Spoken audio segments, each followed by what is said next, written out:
The administration will deliver it to the American people immediately. Distribution will begin within 24 hours after notice, and the general, I think those are the words specifically you wanted us to use. Yes, Mr. President. Within 24 hours, you're all set to go, and massive amounts will be delivered through our great military, and the general is one of our best, and he is ready to go. We'll have manufactured at least 100 million vaccine doses before the end of the year, and likely much more than that. Hundreds of millions of doses will be available every month, and we expect to have enough vaccines for every American by April. And again, I'll say that even at that later stage, the delivery will go as fast as it comes. They can deliver. They're very good. Best, I think, probably the best in the world. The estimates I'm providing today are based on the manufacturing that's in process, and that's in process immediately right now. We've already exceeded our ambitious goals under the Defense Production Act contracts that we've secured. We may even get far above these numbers. The numbers that I'm telling you today, I think we'll exceed them very, very substantially. And I think that also includes distribution. I think distribution will go even quicker than most people think. I'm relying on our military. Everything I've done with our military has worked out very well. In a short time, we'll have a safe and effective vaccine, and we'll defeat the virus. Interestingly, as I was saying, that go very well, just like what we did with our military with respect to ISIS went very well, long ahead of schedule. They have been incredible in working with me. Let's go to Puerto Rico, because Puerto Rico's been hit very, very hard by a lot of different storms, and they're great people. It's a great place. I know it well. Great place. Today, my administration's making the largest emergency relief award in history to rebuild Puerto Rico's electrical grid and educational system. We're awarding $13 billion to permanently repair and replace thousands of miles of transmission and distribution lines that should have been done many years ago. This was beyond even the storms. This was just age and a lot of the salt. The salt from that ocean is a killer for electrical stations and power generation systems. But on top of the salt, you had these massive storms or hurricanes come in, and Maria in particular was a disaster. But for many years, they've been trying to get this done, and they have had the political willpower in Washington to get it done, so we're going to get it done for them. We're also going to be bringing back very, very major amounts of medical work. You know, we used to have pharmaceutical manufacturing at levels that few places had, and a lot of it's left Puerto Rico, and we're going to bring that back, especially now since our emphasis is going to be making our product. So we're going to bring pharmaceutical manufacturing back to Puerto Rico. A lot of it left over the years, over a long period of time. It's been leaving and going to China and other places. So we're bringing all of that back. This was done in previous administrations. I'd like to just point out, we've done more for Puerto Rico than anybody, and this is just an example of it, but we've done more for Puerto Rico by far than anybody. We'll also be launching a major effort to repair and renovate the schools across the island. Following Hurricane Maria, my administration immediately deployed the full power of the federal government to bring the electric grid back online so they could at least temporarily, and it certainly wasn't a permanent fix. It was ripped to shreds, but a lot of that was ripped to shreds long before even the storm came in. For many, many years, they've been trying to do it. But we wanted to restore water supplies, and we did make emergency repairs to critical infrastructure, which we took care of, and save countless lives, which we did. FEMA's response in Puerto Rico included the longest sustained air mission supplying food and water in American history. We supplied it for long after the hurricane was gone, the largest disaster commodity distribution mission in U.S. history, and the largest sea bridge operation in federal disaster aid U.S. history. My administration's also pre-positioned vast quantities of relief supplies for the future disasters. But unfortunately, Puerto Rico's in in the way of a lot of different storms, a lot of hurricanes, and the island is now stocked with nearly 8 times as much drinking water and 13 times as much food as it had before I took office, so they're ready to go if something should happen. They got brushed by a storm recently, but they're in a good position. So we're going to bring back medical distribution and manufacturing to Puerto Rico, and at a level far greater than it was before. And it's been emptied out. It's been largely left the island for many years. One point it was the talk of the world, and now it's the talk of the world in a different way. We're bringing it back, so we're going to be bringing it back from various other parts of the world. It's going to Puerto Rico, and I think that's going to be very exciting for the people.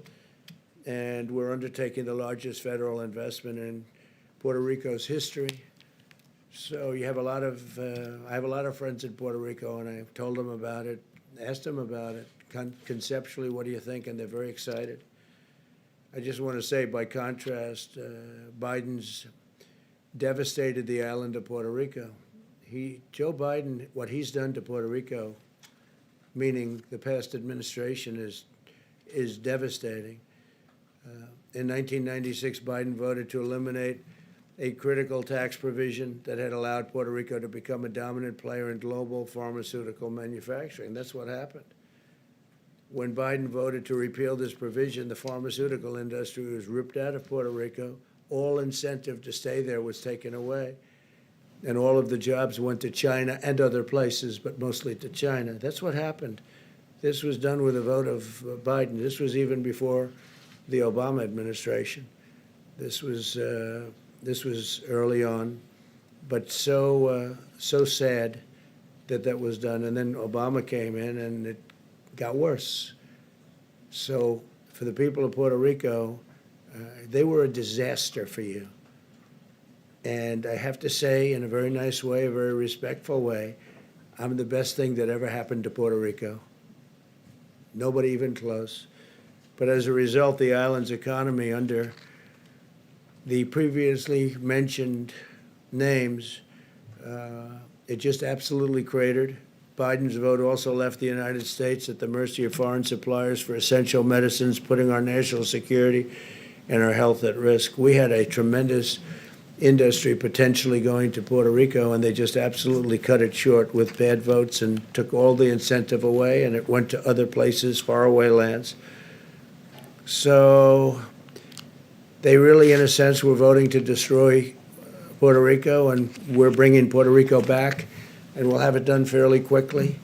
And the $13 billion is that's a tremendous amount of money, but it's a very important amount, and I think you're going to see something terrific. And it's very exciting to me. What the most exciting is bringing the whole pharmaceutical industry back. We've spoken to various companies, and they're willing to go there. They want to have a little bit of help, but they're willing to go to Puerto Rico. And Puerto Rico is going to be very exciting. What's going to happen? They were on the verge of doing it, and they took away all the incentives. I don't know how that was allowed to happen, but they allowed it to happen. That was very, very bad for Puerto Rico and the people of Puerto Rico. That was done by Democrats, and a Republican is bringing it back. So with that, we can take a few questions, and we are, again, very advanced on the vaccine. We think that sometime in the very near future we'll have it. We're, I would say, I think I can say years ahead of schedule what it would be if it were an administration other than this one. It would have been, you would have been years before you ever had anything approved by the FDA. John, please. Mr. President, this huge aid package to Puerto Rico, why not a year ago? Why not 2 years ago? Why not 3 years ago? Why 46 days to the election? Because what we're doing is we've been working on it for a long time to get it passed. Very tough to get things past Democrats where they don't want to see this happen. And they probably certainly didn't want to see it happen at this point.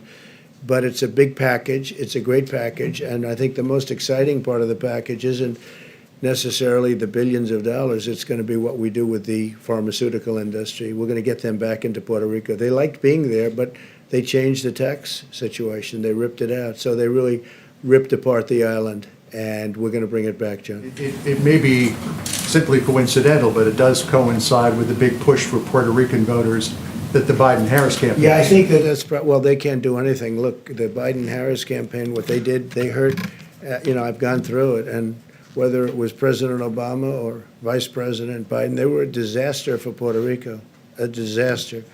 And what we're doing and what we've done, but what we're doing is something that will be fantastic for many years in the future. Bringing back the pharmaceutical industry, manufacturing in Puerto Rico is what they've wanted for years, and we're doing that in addition to the $13 billion. Yes, please. Mr. President, I think I heard you right saying that you said that you expect to have enough vaccines for every American by April. So as we sit here in mid-September, and there have been questions about the timeline, can you walk us through now and the beginning of April to which every American can have a vaccine? Sure, and what and I that think might we look may like? exceed those numbers even. Scott, do you want to discuss that quickly? Sure. As has been said many times. From the podium, please. Thank you. Okay. We have all the people that are involved in the actual vaccine distribution here, but we were just going through this. As of the end of the year, we will have over 100 million doses manufactured. The people who are in the prioritized list of including high risk, including first responders, will have the ability to take the vaccine. No one's being mandated to be vaccinated at the latest in January. And as we said yesterday, or I think yesterday, there will be hundreds of millions of doses delivered for people to take it during the first quarter, and so that by April, every single American who wants to be vaccinated will have the ability to be vaccinated. It's not a forced vaccination, of course. Dr. Fauci said today, basically echoed Dr. Redfield's comments that Q2, Q3, some point the summer of next year, the entire country potentially, or at least as many Americans that need to be vaccinated, will be vaccinated. Is that the timeline? That number, yeah, we think we will. Next summer? Yeah, that's on the outer edge. We think we can beat that number very substantially. And on TikTok, sir, if you don't mind, the Commerce Department essentially gave you a runway today to strike a deal after the election. Do you expect a TikTok deal before the election or after the election? I think it could go quickly. We have great companies talking to us about it. You know about Oracle. You know Microsoft has been involved, and let's see whether or not they're continuing to be involved. Walmart is truly a great company. They're very much involved. They want to do something. So we have some great options, and maybe we can keep a lot of people happy, but have the security that we need. We have to have the total security from China. We're not going to do anything to jeopardize security. At the same time, it's an amazing company and very, very popular. So if we can do a combination of both, I'd be very happy doing that. Could go very quickly, though. Could go very, very fast. Yeah, please. Mr. President, Go ahead, please. The Kuwaiti. when you OAN. Thank you, Mr. President. On Kuwait. So the Kuwaiti ambassador to Austria this week told the IAEA that the Kuwaiti government is very concerned over Iran's constant breaching of the JCPOA. In your discussions with the Kuwaitis today, have you discussed where they stand this week as we go into the UN, as the United States tries to extend sanctions on Iran? Well, they just left my office, as you know, the Oval Office, and we had a very good meeting with the Emir, and I think we understand each other very well. They're very excited about a lot of things that are happening in the Middle East. They are so excited that we signed the first two countries, and I think they'll end up fairly quickly being a part of it. I would say 7 or 8 countries that want to be a part of it without even working very easily, very quickly. Nobody thought this would happen, and not only is it happening, it's happening rather easily. We discussed that very briefly because that's an easy one. Believe it or not, that whole thing is now a beautiful puzzle that's coming together very nicely. But we are talking to them and others about various aspects of the Middle East. The Middle East is straightening out with all that's happening. You know, we've brought a lot of our troops back. A lot of them are coming back in the very near future. We're out of Syria, other than we kept the oil. I kept the oil.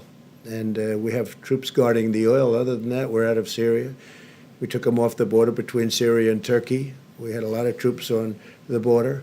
Ultimately, we got it down to 50, and I thought they were in great danger. When you have two armies sitting there looking to fight, and you have 50 people in the middle, I don't care who you are, even if you're the U.S., those 50 people are in great danger. We took them out. But we had a lot of troops on the border, and we took them out. I said, look, they've been fighting on their border for 200 years, and a lot longer than that under different names, and they can continue to do that. That's not for us. We're guarding our own borders. We're doing very well on our southern border, as an example. So we're out of Syria, except we kept the oil, and we'll make a determination. We'll probably be dealing with the Kurds on the oil and see what it all ends up, but we'll be out. And very importantly, we're down to very few soldiers in Iraq, and we'll be down very shortly over the next couple of weeks to 4,000, less than 4,000 in Afghanistan. And then we'll make that final determination a little bit later on. We're dealing very well with the Taliban. They're very tough, they're very smart, they're very sharp. But, you know, it's been 19 years, and even they are tired of fighting, in all fairness. And we really served as a police force, because if we wanted to do what we had to do, we would have fought a lot differently than they have over the 19 years. They didn't fight it properly. They were police, okay? They're not police, they're soldiers. So there's a difference. The police, nobody has more respect for police than I do, but they have to do their own policing. So we're having some very good discussions with the Taliban, as you probably heard. It's been public. And but we'll be down to, very shortly, we'll be down to less than 4,000 soldiers. And so we'll be out of there, knowing that certain things have to happen, certain things have to be fulfilled. But 19 years is a long time, 8,000 miles away. 19 years is a long time. And the Middle East, the whole Middle East equation, if you look at what's happened, if you've looked at the stupidity of decisions that were made, including the deal that was made, I mean, take a look at what happened with Iran. Had that deal stayed, had I not broken that deal, you could have never done the deal that I'm doing now, where all the countries are pouring in. And I had 2 calls this morning with countries that want to know, when can we go into the deal? They want to go. It's not that we're giving anything. They want security. They want peace. And they're really tired of fighting. It's incredible. They're tired of fighting. They've been fighting for so many years. They're tired of fighting. Thank you very much. Mr. President. Mr. President, a question on the vaccine, but first on Puerto Rico. I heard you many times over the past couple of years saying that Puerto Rico got too much money. I mean, just last year you said Puerto Rico is one of the most corrupt places on earth. Well, You talked that's about how true. Congress That's had true. sent They too much have been. money. John, But you said never again. You said Congress gave too much money to Puerto Rico. Why now are Because we're you? building it up as a great medical, pharmaceutical manufacturing area where, you know, we're going to be taking back a lot of the business that we let go for years. And we're going to bring it back. They were very good at it. They did a fantastic job, but they destroyed it with their tax policy. They made it impossible for people to stay, so people went to China mostly and to other countries.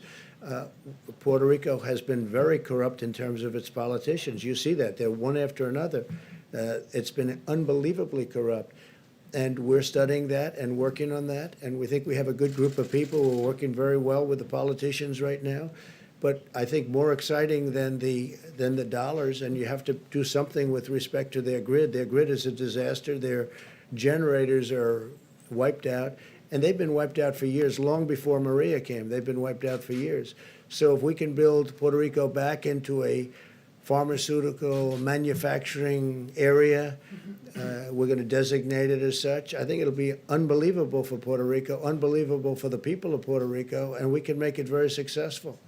And a larger question on the vaccine and on other issues regarding the experts in your government. Last night, you criticized what Christopher Wray told Congress, your FBI director. You obviously said that the CDC director was flat wrong on a couple of things this week. How is it that you don't trust your own experts? Do you think you know better Not than all they of them. do? No, I think I have. Yeah, in many cases I do. I think we have a bigger problem with China than we have with Russia. I think China is a far bigger problem. And I said, well, that's okay if you want to think about Russia, but what about China? I think that's appropriate. I thought that the definition of Antifa was an absolutely incorrect definition, so I speak up. I like to speak up. I have fantastic people. That's why we're able to make these great trade deals. That's why we're able to do things like we're doing today. That's why the country has done so well. The country's done numbers like nobody. Had we not had the China plague come in, if that virus didn't come in, the plague, I call it, the plague from China didn't come in, the numbers we had were not only record-setting, they were beyond anything anyone's ever seen in any country, frankly. Now, we closed it up, and now we're opening it up. And by the way, the Democrats ought to open up their states, and they ought to open them up fast, John. The faster the better, because they're hurting their people. A lot of damage done with these extended shutdowns. But we saved millions of lives by doing it the way we did it. And now we're opening it up, and you see the kind of numbers, the manufacturing numbers, see the retail numbers, you look at the employment numbers. They're setting records. It's an incredible thing that's happening. Had the plague not come in, we would have been right now at a level that nobody's ever seen before. Nobody's ever seen. But even before, it was at the highest stock market, best unemployment numbers and employment numbers. We're up to 160 million people, just short of 160 million people employed. We were never close to a number like that. And now we're doing it again. And next year, we will have a great economic year. I think one of our best.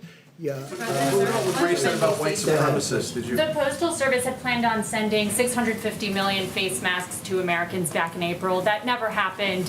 Why not? And was it because I you don't were... know. I don't run it, to be honest. That's run, as you know, that's run by a commission, and they run it. I think, frankly, if they would raise the price of packaging, you'd end up making a lot of money or breaking even or doing something. The post office has been a mess for many, many generations, but for certainly decades, and it loses a lot of money. It's always lost a lot of money. And one of the reasons it loses a lot of money now is that it's delivering all these packages, and every time they deliver a package, they lose $3 a package or whatever the number may be. So I would suggest that they raise the price of packages, and you might get something where it loses very little, or maybe broke even, or maybe even made some money. Can you imagine a thing like that?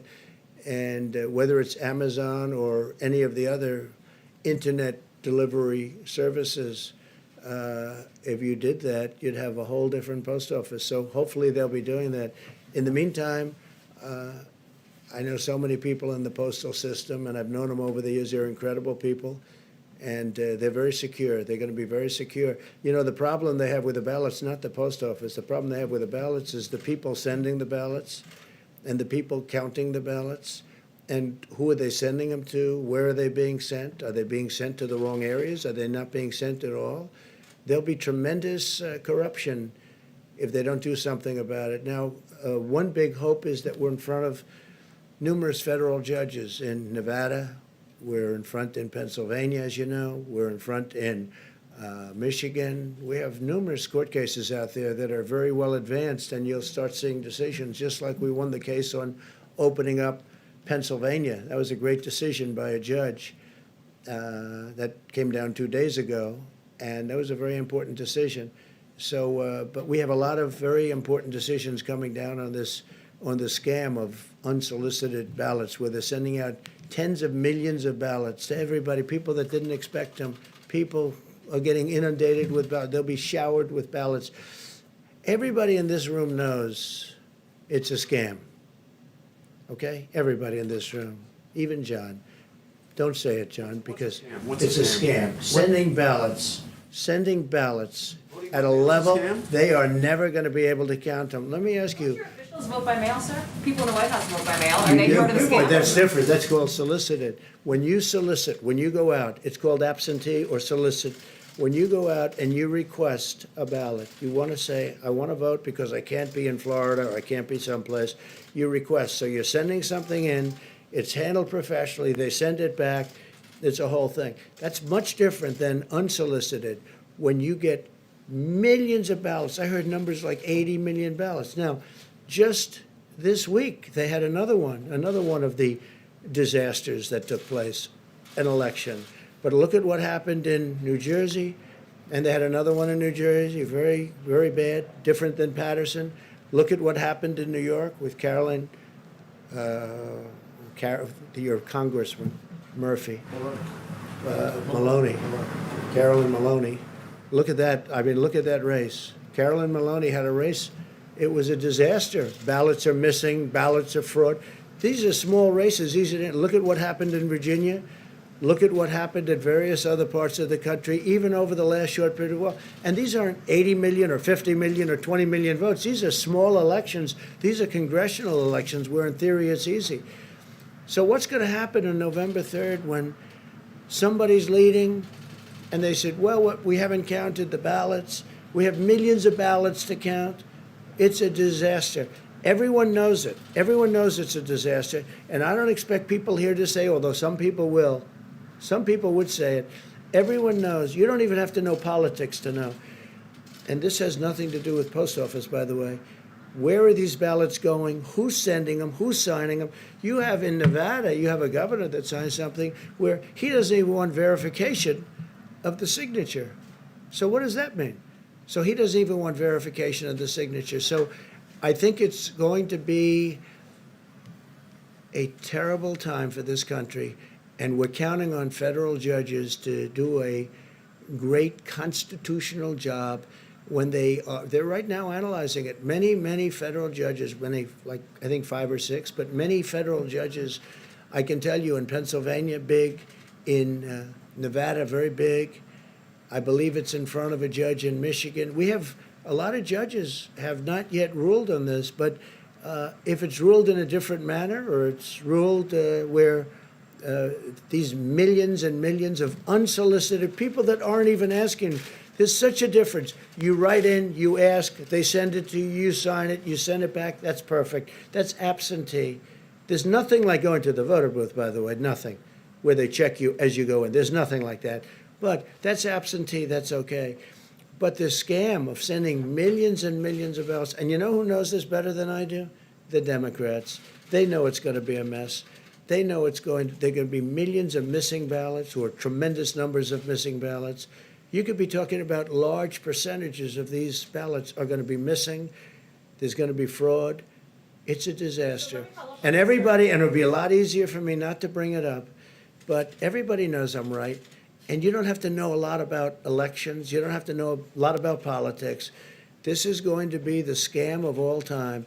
And hopefully the federal judges, all respected, all highly respected, hopefully they'll be able to see this clearly and stop it. Okay, thank you very much, everybody. So I want to congratulate Puerto Rico, and I think you're going to have a great period of time. I think you're going to see a rebuilding of Puerto Rico. Thank you very much. Is it still a scam if you win, sir? Investigation. How do you get the vaccine to marginalized communities?